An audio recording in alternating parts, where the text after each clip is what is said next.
शिवसेनेचे उदय सामंत असतील किंवा राष्ट्रवादीच्या नेत्या रुपाली चाकणकर, त्यासोबतच भाजपचे नेते चंद्रकांत पाटील, देवेंद्र फडणवीस, सर्वच दिग्गज नेते या रॅलीमध्ये सहभागी झालेले आहेत, या रथामध्ये सहभागी आहेत। आज आपला उमेदवारी अर्ज भरणार आहेत मुरलीधर मोहोळ आणि त्याआधी पुण्यातून हे जोरदार शक्ती प्रदर्शन आपण बघतोय। पुण्याचे माजी खासदार गिरीश बापट यांचे सुद्धा पोस्टर आपल्याला या रॅलीमध्ये दिसून येत आहेत। गिरीश बापट यांचं निधन झाल्यानंतर आता यावेळी ही उमेदवारी मुरलीधर मोहोळ यांना मिळालेली आहे आणि म्हणूनच पुण्यामध्ये एक जोरदार शक्ती प्रदर्शन महायुतीच्या सर्वच घटक पक्षांच्या वतीने आज केलं जात आहे। मुरलीधर मोहोळ यांच्या समोर काँग्रेसचे नेते रवींद्र धंगेकर यांचं आव्हान आहे, तर दुसरीकडे वंचितचे नेते वसंत मोरे यांनीही एक तगडं आव्हान पुण्यामध्ये उभं केलेलं आहे। त्यामुळे एक तिरंगी लढत सध्या पुण्यामध्ये आपल्याला दिसतेय। मनसेचे शहराध्यक्ष आहेत साईनाथ बाबर, साईनाथ देणार आहे आणि राज साहेबांचा आदेश हा अंतिम।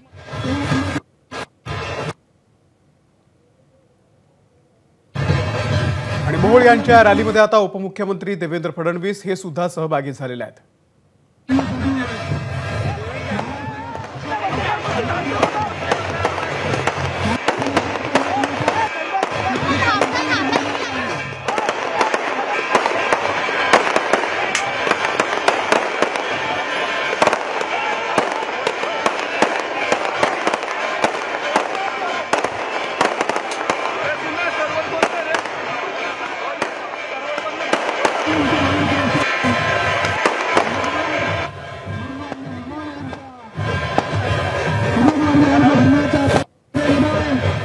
भाजपचा हा महाविजय रथ आपण बघतोय आणि त्या रथावरती पुण्यामध्ये कमळच आणि मोदींसाठी मोहोळच अशी स्लोगन सुद्धा आपल्याला दिसतेय। सर्वच घटक पक्षाचे नेते, अगदी राष्ट्रवादी अजित पवार यांच्या पक्षाचे नेते, मनसेचे नेते साईनाथ बाबर आणि त्यांचे सर्व कार्यकर्ते या रॅलीमध्ये सहभागी झालेले आपल्याला दिसून येत आहेत। रामदास आठवले यांच्या आरपीआयचे कार्यकर्ते सुद्धा दिसून येत आहेत। त्यामुळे एक जोरदार शक्ती प्रदर्शन आज भाजपने पुण्यामध्ये केलेलं आहे। मंदार गोंजारी आपले प्रतिनिधी या संदर्भातले अपडेट देतील। मंदार, देवेंद्र फडणवीस सुद्धा आता सहभागी झालेले आहेत।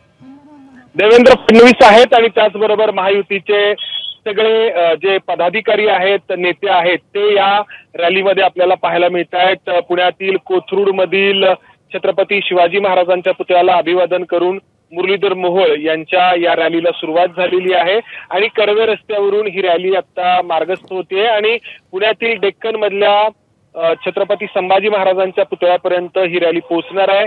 तिथे छत्रपती संभाजी महाराजांच्या पुतळ्याला अभिवादन केलं जाईल आणि त्यानंतर या रॅलीचं रूपांतर एका सभेमध्ये होणार आहे। या सभेमध्ये राज्याचे दुसरे उपमुख्यमंत्री अजित पवार हे देखील सहभागी होणार आहेत आणि त्यानंतर जे उमेदवार आहेत मुरलीधर मोहोळ आणि त्याचबरोबर अजित पवारांच्या राष्ट्रवादी काँग्रेस पक्षाचे उमेदवार शिरूरचे शिवाजीराव आढळराव पाटील यांचा अर्ज दाखल होणार आहे। म्हणजे पुणे आणि शिरूर या दोन महायुतीमधल्या उमेदवारांच्या साठी एकत्रित सभा या ठिकाणी होणार आहे आणि आपण जसं सुरुवातीला म्हटलं जोरदार शक्ती प्रदर्शन या निमित्ताने भारतीय जनता पक्षाचं पाहायला मिळतंय।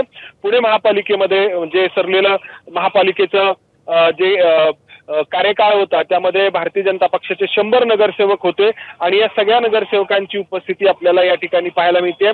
खास करून मेधा कुलकर्णी ज्या नुकत्याच राज्यसभेच्या खासदार बनलेल्या आहेत त्या देखील आपल्याला या ठिकाणी पाहायला मिळतात। त्याचबरोबर माजी आमदार जगदीश मुळीक हे आहेत रथावरती आणि अजित पवार यांच्या पक्षाचे पदाधिकारी आहेत, त्याचबरोबर मनसेचे पदाधिकारी आहेत, आठवले यांच्या पक्षाचे पदाधिकारी आहेत। असे सगळे जे पदाधिकारी आहेत ते एकत्र करण्यात आलेत आणि महायुतीची एक ताकद दाखवून देण्याचा प्रयत्न या निमित्ताने आपल्याला पाहायला मिळतोय। स्वागतही मोठ्या प्रमाणावरती होतोय। आपण जी दृश्य बघतोय आता क्रेनच्या माध्यमातून हार घातला जातोय, एक मोठं शक्ती प्रदर्शन भाजपचं मोठं शक्ती प्रदर्शन आहे। ही जी रॅली ज्या ज्या रस्त्यांनी मार्गस्थ होते त्या प्रत्येक चौकामध्ये मोठी क्रेन आणण्यात आलेले आहेत आणि या क्रेनच्या साह्याने उमेदवार आणि उमेदवारांसोबत असलेले जे नेते आहेत त्यांना मोठे हार घालण्यात येत आहेत। म्हणजे अनेक चौक आहेत पुण्यातील कोथरूड भागातून ही रॅली डेक्कनपर्यंत पोहोचेपर्यंत मध्ये अनेक चौक आहेत आणि प्रत्येक चौकामध्ये हे मोठे हार उमेदवारांना घालण्यात येत आहेत.